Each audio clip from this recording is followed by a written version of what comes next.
magkape.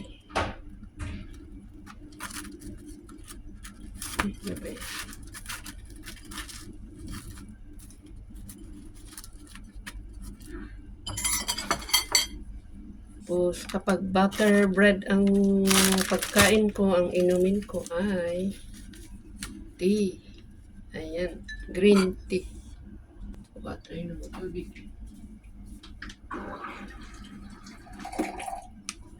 Tapos style ko, tinatapon ko muna yung ano, ewan ko, habit ko yun eh. Habit ko to.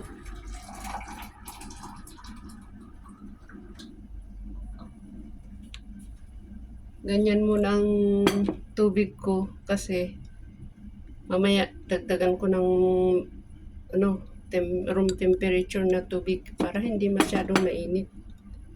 Ayan, mag-green tea tayo. Ilan ba? 2 minutes ata. Yan. Habang hinihintay natin na mag-dissolve ang tea natin, kain muna tayo. Makunat na eh. Makunat na to kasi malamig na. Kanina ko pa ginawa. Tapos na po ako nag-pray. Pagka ma-dissolve ito. Ayan na po.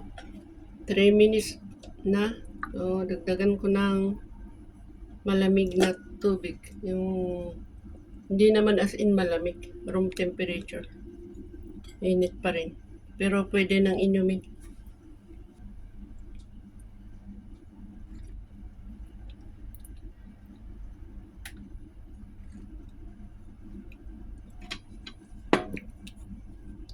Hindi ko inaasukalan. Hindi naman talaga dapat lagyan ng asukal. Pero yung iba, nilalagyan pa rin. Pero okay lang.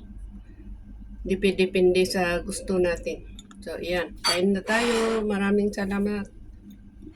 Yan lang muna guys. Bye! Yun ako.